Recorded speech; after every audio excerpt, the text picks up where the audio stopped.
Good morning friends. आज का जो वीडियो है वो है क्वालिटी की क्वेश्चन का एक सवाल लेकर आया हूं आप लोगों के सामने, जिसमें आप लोग पढ़े होंगे upstream down stream, current and boat से रिलेटेड क्वेश्चन है। और क्वेश्चन इंपॉर्टेंट है, बहुत बार पूछा जाता है, बहुत कॉमन सा क्वेश्चन है। तो आज हम उसको करेंगे, थोड़ा सा कॉन्सेप्ट समझेंगे पहले, और कॉन्सेप्ट समझने के बाद हम फिर क्वेश्चन को सॉल्व करेंगे। ठीक है, तो चलिए स्टार्ट करते हैं ये वीडियो। मेरा नाम प्रसून है और आप लोग देख रहे हैं आपका अपना चैनल प्रसून मैथ्स।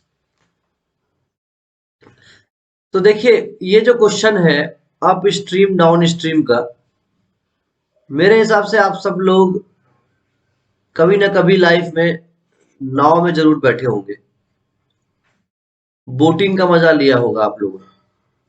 ठीक है, तो थोड़ा बहुत बोटिंग से रिलेटेड क्वेश्चन है। आपके सामने एक चित्र भी दिख रहा होगा आपको, जिसमें एक बालक नाव पे बैठा हुआ है और डाउन स्ट्रीम में जा रहा है और ये अप स्ट्रीम में जा रहा है। उसकी कोई स्पीड वगैरह भी लिखी हुई है। तो थोड़ा समझते हैं कि क्या चीजें हैं ये। देखिए, जब भी नाव चलती है किसी रिवर में, तो दो तरह की कंडीशंस आती हैं। ठीक है, नाव जब चलती है रिवर में तो दो तरह की कंडीशन आती है। मान लीजिए ये आपका रिवर है, या दिख ही रहा होगा रिवर नीचे। तो या तो डाउन स्ट्रीम, मतलब धारा के साथ, धारा के साथ, धारा के साथ जिस तरफ धारा बह रही है उसी तरफ आप नाव को लेके जा रहे हो।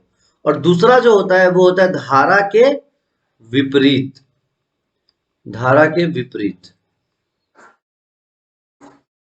मतलब जिधर नदी की धारा है उससे अपोजिट, अपस्ट्रीम।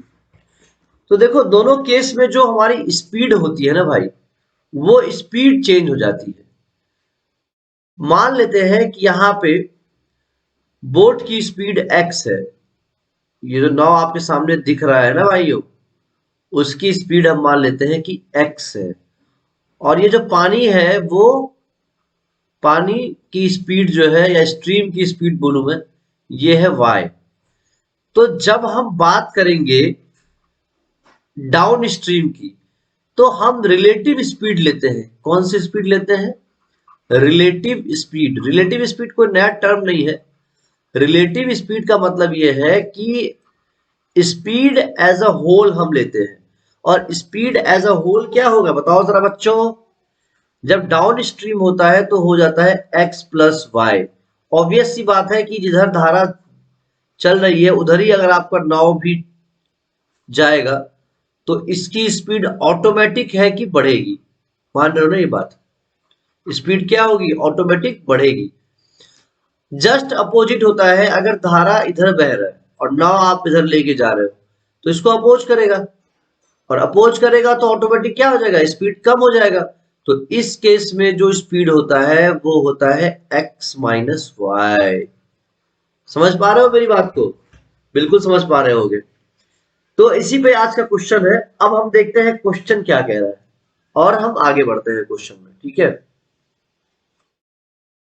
देखो क्वेश्चन ये कह रहा है कि एक मोटर बोट है, दिख ही रहा है, उसकी स्पीड स्टिल वाटर में हम मान लेते हैं कि x है, या मानने की जरूरत ही नहीं है, दे रखा है तो लिख लेंगे हम स्पीड ऑफ। एग्जाम में कैसे लिखेंगे? Speed of boat in still water. In still, still मतलब शांत पानी। अभी पानी क्या है? नहीं चल रहा है। स्टिल वाटर कितना दे रखा है क्वेश्चन में? 18 किलोमीटर पर आवर। ठीक है, मान लेते हैं बच्चों की धारा यानी कि स्ट्रीम की जो स्पीड है, स्ट्रीम की जो स्पीड है वो है y, या x मान लो, x ही मान लो। ठीक है, अब देखो दो केस है। क्या केस? पहला केस क्या है कि जब वो अपस्ट्रीम जाता है, और दूसरा केस क्या है? जब वो डाउन स्ट्रीम जाता है। टोटल डिस्टेंस जो ट्रेवल करता है वो कितना है जरा बताओ। ये है अब आपका 24 किलोमीटर। तो एक फॉर्मूला पढ़े होगे आप डिस्टेंस टाइम में कि डिस्टेंस इज इक्वल टू या स्पीड इज इक्वल टू होता है डिस्टेंस अपॉन टाइम। तो यहां से time is equal to distance upon speed हो जाएगा, time is equal to distance upon speed हो जाएगा। अब पहले केस में जो टाइम लगता है, क्वेश्चन ये कह रहा है कि 1 घंटा ज्यादा लगता है। बच्चों आप बताओ मुझे कि ज्यादा किस केस में लगेगा, जब अपस्ट्रीम चलेगा या जब डाउनस्ट्रीम चलेगा? हाँ बिल्कुल सही, कब? अपस्ट्रीम जब चलेगा। ऑब्वियस सी बात है कि अगर अपस्ट्रीम चल रहा है तो टाइम ज्यादा लगेगा, क्योंकि स्पीड क्या है, कम है, x माइनस वाई है, और यहां पे क्या होगा, टाइम कम लगेगा। तो हमारी जो इक्वेशन बनेगी वो देखो कैसी बनेगी। डिस्टेंस तो हमारा 24 यहाँ रहेगा, डिस्टेंस अपॉन टाइम कब के लिए हम लिख रहे हैं, ये चीज हम लिख रहे हैं जब हम अप स्ट्रीम जा रहे हैं, अप स्ट्रीम।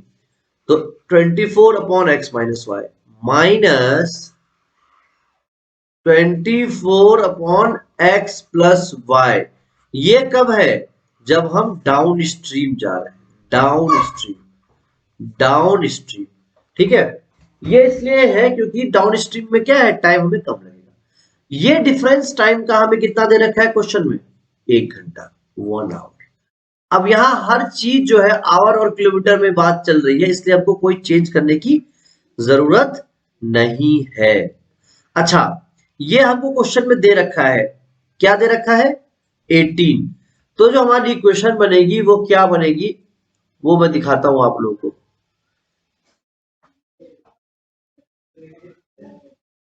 देखो थोड़ा यहां पे करता हूं, देखो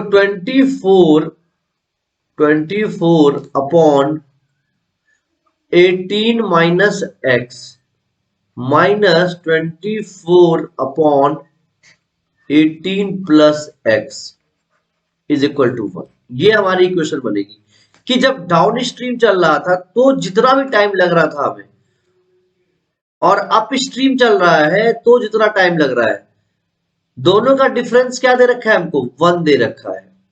क्या दे रखा है, 1 आवर का दे रखा है, 1 आवर का दे रखा है। और ये ऑब्वियस सी बात है कि अप स्ट्रीम में ज्यादा टाइम लगेगा, अप स्ट्रीम में ज्यादा टाइम लगेगा, इसलिए हमने इसको पहले लिखा है। अब इसको सॉल्व कर लेते हैं। नीचे क्या आ जाएगा LCM, 18 plus x into 18 minus x. और इसको जब सॉल्व करेंगे, देखो इस 24 को थोड़ी देर के लिए यहां लेके चले जाते हैं, 1/24 कर देते हैं।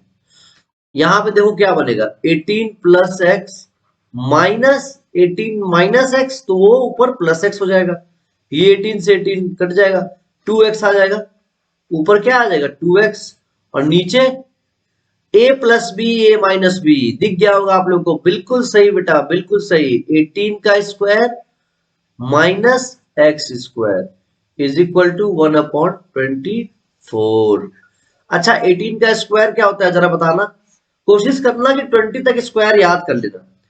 ये होता है 324, ठीक है, माइनस एक्स स्क्वायर, और ऊपर रह जाएगा 2x is equal to 1/24। Cross multiply जब करोगे बच्चे तो हमारा आ जाएगा 48x is equal to 324 minus x square. ठीक है, अब इसको उधर लेके चले जाओ ताकि इसको हम जीरो के इक्वल इक्वेट कर सके।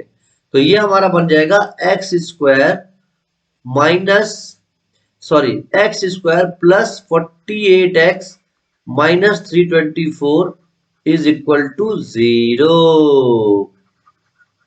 कोई डाउट नहीं होना चाहिए, ठीक है। अब इसको हमको क्या करना है, ब्रेक करना है। ब्रेक इन द सेंस की फैक्टराइज करना है। चलो फैक्टराइज कर लेते हैं फटाफट से। ऊपर यहाँ पे देख लो, देखो एक्स स्क्वायर है, स्प्लिटिंग मिडिल टर्म से जब तुम करोगे तो ये आ जाएगा x square plus 54x minus 6x और माइनस 324 इज इक्वल टू 0। अब देखो इसको मल्टीप्लाई करके चेक करोगे तो 6 चौके 24, 6 पंचे 30 और 2 32, बिल्कुल सही, एकदम करेक्ट, 324 आ रहा है हमारा, माइनस 324। -324 आ रहा है हमारा, ठीक है। तो अब देखो यहां से क्या हो जाएगा, x बाहर आएगा तो यहाँ बचेगा x प्लस 54 और -6 बाहर आएगा तो बचेगा x plus 54 is equal to 0। तो x माइनस 6 एक ब्रैकेट में रहेगा और दूसरे ब्रैकेट में रहेगा x plus 54 is equal to 0।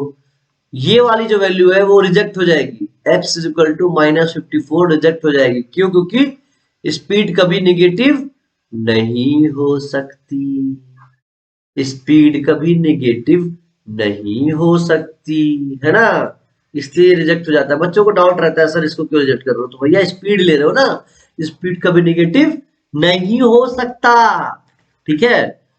तो हमारा x इक्वल टू 6 क्या हो जाएगा, इस सवाल का उत्तर हो जाएगा।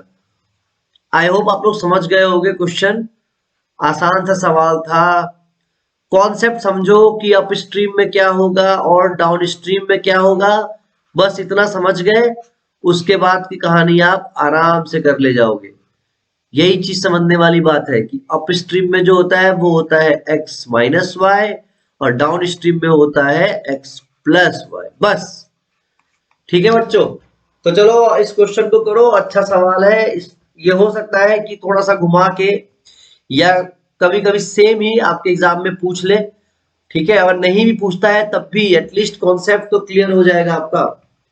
तो इसी क्वेश्चन के साथ ये वीडियो को मैं खत्म करता हूं और अगले वीडियो में मिलेंगे फिर से धांसू क्वेश्चन के साथ। तब तक के लिए bye, take care and have a nice day.